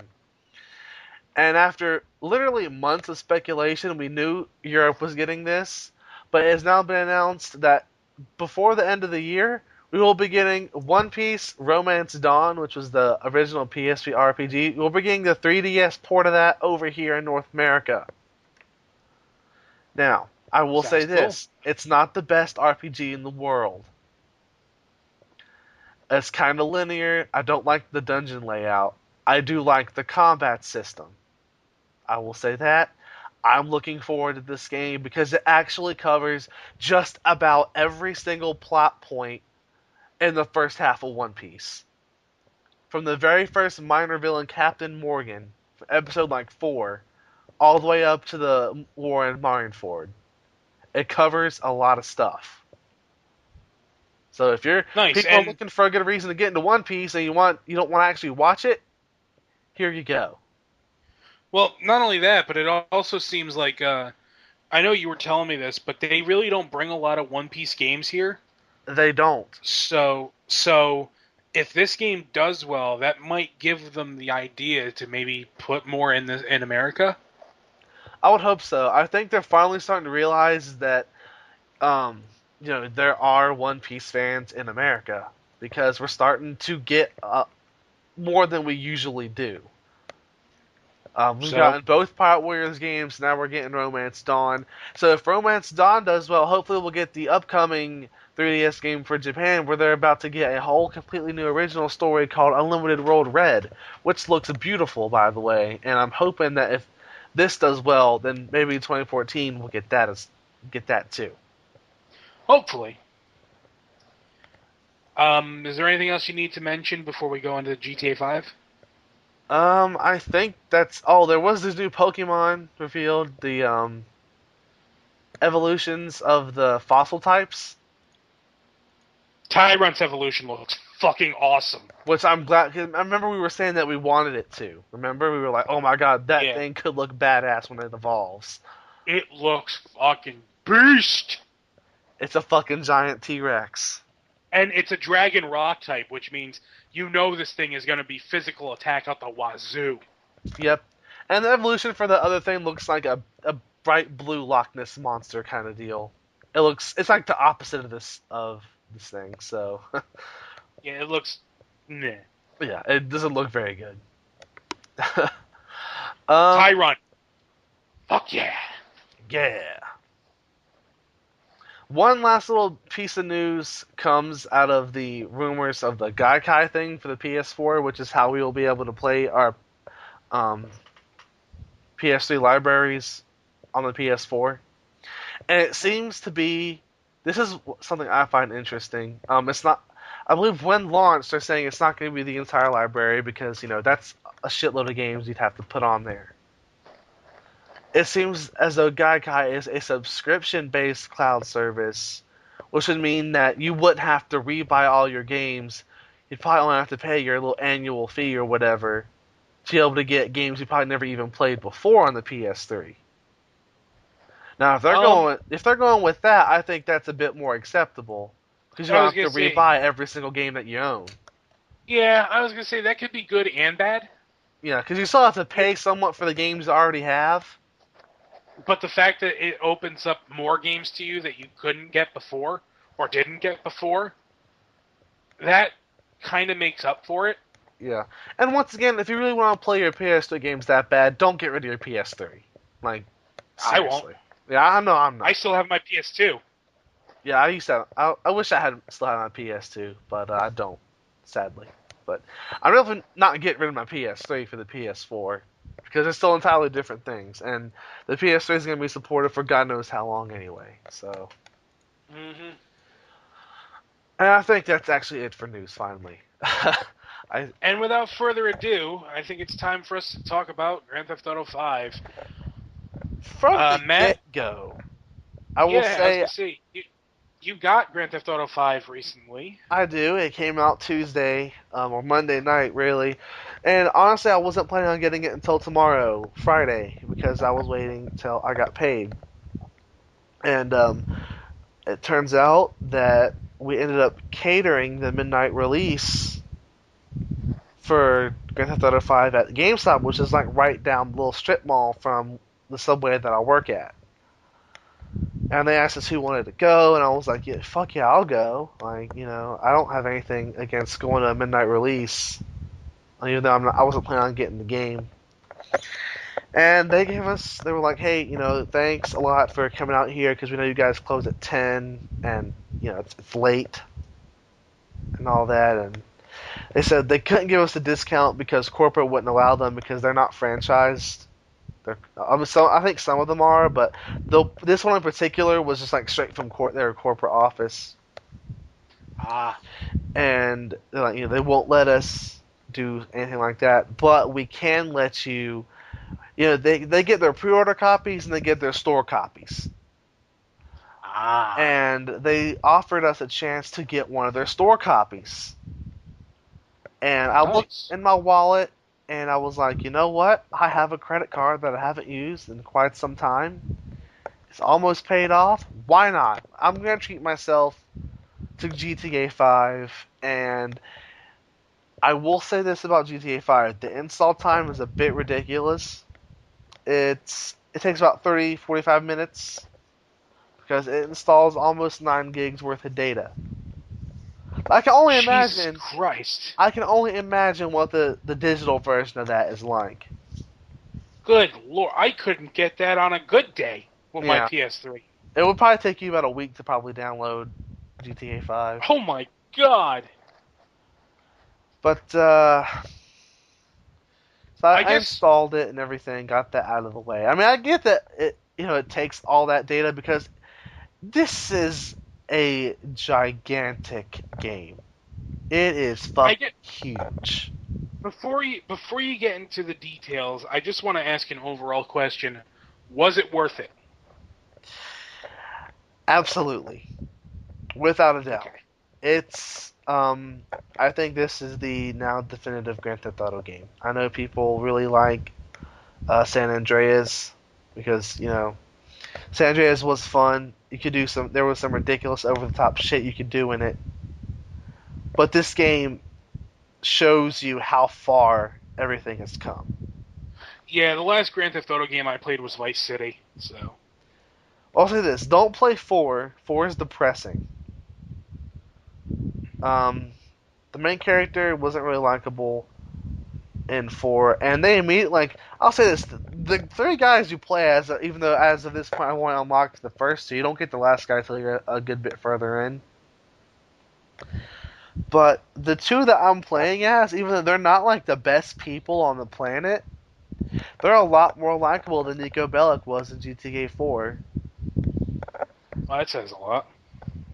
I mean, these characters are fun, they're funny, and they're unique. They have different abilities and shit. And you can tell there's a generation gap between the old white guy Michael and the younger black guy Franklin, and the amount of ridiculous shit they put in here that I've discovered so far is pretty funny. I'm gonna go into a couple of since this is so early game, and I'm not gonna spoil the story points for the early game, but there's a particular mission where you play as Michael, and there's a guy sitting outside. I think just some weird pondish thing, some fancy architecture shit, and he's got a big table for legalizing marijuana.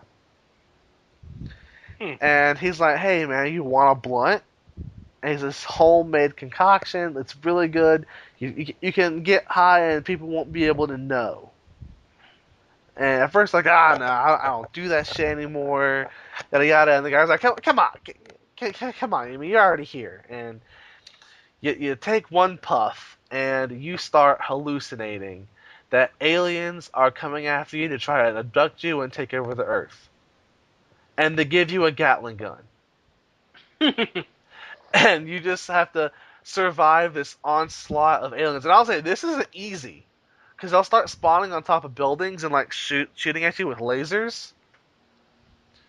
It's pretty crazy. Then when you finish it, you're like, what the fuck was that shit? And the guy's kind of like, oh, what are you talking about? And you just fucking storm off, never see the guy again. Hmm. It was funny as shit. Offensive probably to some people, but funny as shit. And then there's That's good. one mission where you're with Franklin and you're actually breaking into Michael's house. Huh. And if you get this is when you first meet Michael. If you get discovered by his wife, which is with a tennis instructor, he will freak out and go, "Help! This guy's black. He's black!" Oh, God. And that's your mission failed cutscene. Oh, my God. That's terrible and yet hilarious. Oh, it's terrible, but I laughed so hard. And that's the kind of humor you're getting into with this game. Like it's pretty fucking great. I'm only But about 5 hours in. that's good. I think I'm Now, at like 5% complete. yeah, I know you haven't really played too much, but given your first impressions of this and your first impressions of Saints Row 4, which would you say was the more enjoyable first impressions? Oh shit. Um, I that's also know funny that because they're two different like they're both open world style games because you all know Saints Row I was know that wanting to they're be really GTA 5. I know that they're really two different beasts, but they are technically competitors. They are competitors. But if I honestly had to choose, like if someone held a gun to my head and said, "Hey, tell me which one's better, GTA 5 or Saints Row 4," I'm gonna have to say GTA 5. Really? And I'm you gonna haven't have even to gotten say that far into it. it's a whole different monster. Um, this city. Let me just tell you about the world for a second, in case you didn't already know, but for just for viewers as well. The size of the map of GTA 5 is about 6 GTA 4 maps combined. Wow. Which would explain the really huge install time. Yeah, dude, this game is huge, and they do give a thing I do like about Rockstar is that they give you a map when you buy the physical copy of the game. You get a physical map of the game world, Good. and it is crazy how big it is. Like, so their maps are usually pretty large. I'll say this, but none of them have been. Let's see, one, two, three, four, five. Let's just say, okay, from the alphabet wise, it's broken down into coordinate style things like sectors, like A1, A2, all that. This goes all the way from A1 to J6. And that's just one side of the map. Like the actual like there's a city, then there's like the countryside. There's actually two whole complete counties that you get in GTA 5. While in Saints Row, you get the same city you played as in Saints Row the third, and I'm starting to kind of understand now why that's a negative when you look at its direct competitor. Yeah, I can understand that. So if I now Saints Row 4 does its fun as shit as well. The superpowers do break the game in the best way possible. But if I had to recommend, since both are still full price, you're getting a lot more bang for your buck with GTA 5. Good to know. Is there anything else you have to say about GTA 5 before we move on? I don't think so. I think I'll probably as I play through the game, I'll probably have more to talk about, like when I get like the last protagonist. And actually, I was about to start the first heist mission last time I was playing, so I'll have my impressions of how those work out next week. So that will All be right. interesting. So basically, for the next few weeks, probably there'll be some GTA 5 impressions just about every week. So Alrighty. Now going by what you've played thus far, going by our standard rating for things, how would you rate it? main event. I'm All not. If right. I think I throw that around a lot for games, but it's hard to say GTA 5 is not main event. No, Um, I understand that. What you described sounds like a main event experience. They're offering you a lot for what you're paying for, and it's fun, it's funny, it's witty, it's all these things that are enjoyable, and the whole idea is that you enjoy it. Yep, and I'm not the only one who enjoys it because we got the sales figures for the first 24 hours. Just the first 24 hours alone, GTA 5 made $800 million, which is pretty damn crazy considering that at first they'd only said, "Oh yeah, the game cost 265 million to make, and from pre-orders alone, we know we've paid that off, but that's all we really knew." But it turns Nice. out they made 800 million in one day. Excellent. Yeah, it's pretty fucking crazy. Now, I know that throughout the reviews as well, almost everybody has given this game perfect scores. Yes, perfect scores almost across the board. Almost. I know GameSpot gave it a 9.5. And the reason was very upsetting to a lot of hardcore GTA 5 fans. Yeah, I guess we can kind of briefly go over this. I guess the reviewer is a transsexual. And she said that the reason why she gave it a lower score was due to sexism in the game.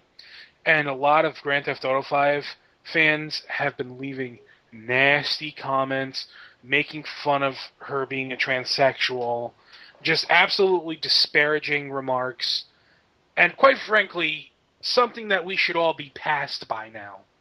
Right. Very shameful of the Grand Theft Auto community for acting like this. Yep. Now, it was dirty of them to say things like that, but when you're a professional reviewer, you shouldn't really let your personal, like, political and, standpoints like that honestly affect your review score. No, I'm not going to say that she wasn't wrong for letting her personal views of the world, have a say in how she rates a game. But the fact is, they could have behaved a lot better. Oh, most definitely. They took it way too far. What they were doing was inexcusable. Yeah. And to me, I've always been under the impression that you don't solve the problem of an asshole by being a bigger asshole. It makes the first asshole look like a mere rectum. Yeah. But it's true. But it's true. And honestly, I feel sorry for this reviewer. And let's be frank, this isn't like the other GameSpot review of DuckTales Remastered, where the guy basically just shit on an old school remake because it was an old school remake. Yeah. Or like IGN's review of Fist of the North Star Ken's Rage 2, where he admitted he hates Dynasty Warrior games and gave it a 3 because it was a Dynasty Warriors-like game. This was a game that got a 9.5 rating and only didn't get a 10 because of someone's personal views. Now, say what you will about that. If you're going to say, okay, well, maybe that was a little unfair, that's one thing. But to make fun of this poor woman because she was a transsexual, and to send hate mail, and I think there was even death threats. That's just... doubt it, sadly. That's just, beyond absurd. And with that, I think it's time to talk about some other really big news. I guess I can kind of go into it, but I know Matt has more to say about it than I do. Recently, Atlus was having trouble with money. They were going bankrupt. Fuck. Here we go. They were going bankrupt, and I guess the head company that owned Atlus was in legal hot water, and Atlus was going to go out of business. No, it wasn't Atlus. It was Index that was going out of business. Their parent company. Oh, the parent company. Well, yeah, it wasn't actually Atlus. Atlus themselves were doing fine. But it was the company that owned them that was in legal hot water, and they lost a shitload of money, and they started going out of business. Well, a lot of people were questioning the future of Atlus because of this. If they were going to keep going or what. Well, SEGA ended up buying the parent company that owned Atlus. No, they just bought Atlus. Okay, they just bought Atlus. Yeah, they just bought Atlus. I heard they bought the parent company too, but... No, it just says Atlus Corporation. I'm looking at their official statement on it. Okay, so it was just Atlus. Yep. They don't want all the other shit from Index. Okay. Well, some people have their opinions on this. Some are optimistic. Some are very pessimistic about this. Personally, I'm kind of in the middle. I don't play a lot of Atlus games, so they really don't do nothing for me. But a lot of people are really worried about Sega.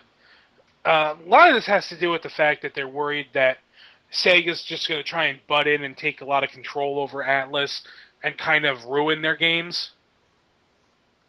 Because it wouldn't be that surprising. That But at the same time, you know, I really don't know uh, what will happen. And I think the the one thing that we all hope for, at least those of us who actually, are fans of Atlus as a gaming company, is that Sega just kind of leaves them alone to do their own thing, and Sega just kind of gets the money from it. here's the big worrying aspect is that Sega spent a lot of money to get Atlus. I can't remember the exact number, but it was in the millions. They spent a lot of money, and if Atlus can't make games that start paying that back, they will start to mess with them. And that's just how it is, because that's how a lot of companies do things. They're going to want their stuff to sell really well so they can make profit off this purchase. Well, how well do the Persona games do in America? In America, I'm not too sure. We never got numbers for Golden. But what about Japan? Japan, they do really well. Well enough to completely pay back the purchase, considering that we haven't seen an actual new Persona game since Persona 4. But we did get Shin Megami Tensei recently. We did get Shin Megami Tensei 4, but that won't do as well internationally, because they're going to want overall profit. Now, the only thing that could benefit Sega, because there's actually a benefit to Sega from buying them, is that Sega will have access to Atlus's USA division, which are very good at bringing games to the West. So there are some games that Sega doesn't bring over here, like a lot of their RPGs, that they could just send over to Atlus USA, and we could start getting more of Sega's RPGs. Sounds like a good thing. Yeah, there are benefits, and now literally just posted. I think this will relieve everyone. Atlus has made a comment on the Sega purchase. Not a direct, really comment. It's kind of vague, honestly. But here, I'll read it right now. Atlus has released a statement remarking on its acquisition by Sega, in which it reassures fans who might be worried about the company's future. And they say, above all, we, Atlus Corporation, have had our consumer game business supported by an exceptional amount of fans. Regardless of the business itself rising to a much favorable position in recent years, lately we have caused concern to our customers, to whom we deeply apologize. Now, they go on to say that they've had a partnership with Sega for a while. The two companies signed a deal in 2012 for Sega to help distribute Atlus games in Japan. We feel that our ongoing business is in very good shape, and this has been made possible thanks to your patrons and support. On behalf of all the employees, we thank you from the bottom of our hearts. He did say as well, additional details on the company's ongoing situation will be revealed in the near future, so we'll learn probably more of the actual smaller details to this purchase and what it means for Atlus in the near future. But they themselves don't seem too worried. So I guess take that as we will. That sounds good, honestly. And I was one of those, I'm in the party, as long as Sega leaves them alone, I'm fine. That's all. I just want Atlus and Sega's teams to keep doing what they're doing, and they just help each other out with publishing. Because that seems to be the kind of deal they have anyway, from before they were brought under the same roof. So if it keeps going like that, I don't see this being a negative thing whatsoever. Yeah, this honestly sounds like it could be a good deal, and it could be a bad deal, but we'll only be able to tell in the future. Yep. And I think that's going to do it for all the video game stuff. This was a really long video game section of the podcast this week. Yep, and that's in due part thanks to 2K14 had a big chunk of news this week, as well as all the small tidbits coming out of Tokyo Game Show. So, indeed. But with that, I think all we have left to do is talk about our YouTube channels, which we're going to sound like broken records, but not a lot has changed. No, but not a lot's going to really change either, because, that's just how it is. But I'll let you We go will, first. yeah, on youtube.com/IronFury. Tecmo World Wrestling is still got to go up. I just haven't really had the time, or the inclination, rather, to really get on that. I don't know why. It's just, I just have to kind of just buckle down and do it. And, Right. well, there's also um, One Piece Pirate Warriors 2, which we will be starting soon. We will be starting it soon. It's just a matter of getting the time to do it. But we will be doing it soon. Because I And think we're both just about ready to start. Like, your characters are a lot higher level than mine, but when it comes to, like, the early, like, most of the story missions, basically all we need is the fact for my schedule to free up. My work schedule. yeah. Which is Monday. I am off. So, you could be seeing that playthrough starting next week. If All things right. align right. That sounds good to me. But, yeah. That's it for my channel, pretty much. No other news than that, really. Matt, how about you? Alright, my channel, honestly, I haven't recorded anything for a few days because I've been playing GTA 5. But I'm not uploading any footage of GTA 5 because that's a game I want to just experience. I don't want to have to worry about recording it and things going wrong, having to redo stuff. And it's a game I'm trying to experience for myself. As a And gamer. as a gamer, yeah, not as a YouTube gamer. Because honestly, I'm a gamer first, YouTube gamer second. That's just how I am. Um, Kingdom Hearts is Okay. going to continue probably later, probably more so the beginning of next week. I'm out of footage now, but I'm probably going to be spending my weekend working and playing GTA 5. Not going to really have any real space for actually recording anything. So I do have more footage for Lollipop Chainsaw. There's about 3 videos, but I don't want to upload that until I have more. Um, Unfortunately, because of my work schedule increasing because of $5 footlong month, I didn't get as much zombie month footage as I wanted to get done, but there's nothing I could do about that. I didn't know that $5 footlong month was dropping on us until it did, so I can't really plan too much around that, and it is what it is. There's nothing I can do. No point in griping or whining about it. But look for mostly Kingdom Hearts over the next couple weeks because I'm gonna try and power through that game. And I guess the final thing to really talk about is something that's happening actually in November, but I'm trying to get some momentum for it right now. And this is something that Dave's also a part of, so I guess we could both kind of talk about it. Kinda. Um, November 2nd, 2013, of course, is going to be the Extra Life 25-hour gaming stream. And this is a charity event where basically I'll be streaming on Twitch, and we're gonna be playing games for 25 hours straight, and we'll be accepting donations to children's hospitals for the Children's Miracle Network specifically, and then of course I have my local children's hospital program um, for donations.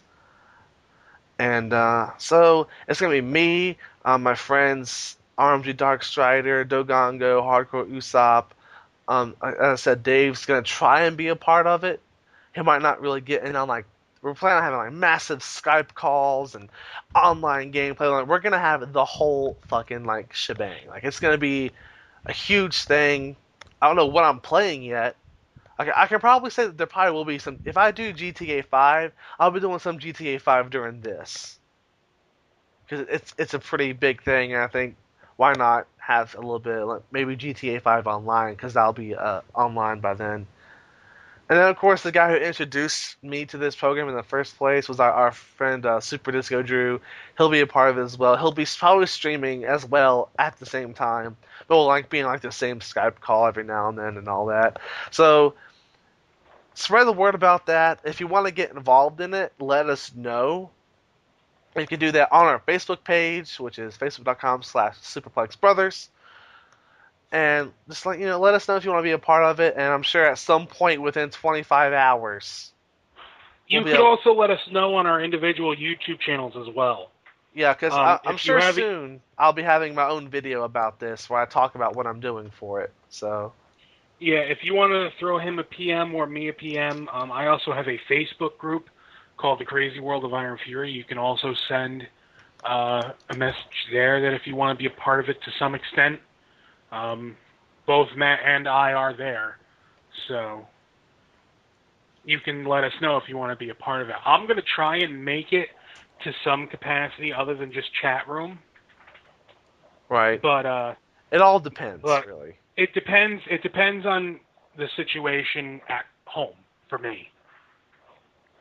So, but I'm looking forward to it, and I'm looking forward to being a part of it in some capacity, even if it's just chat room. But I do plan to be there.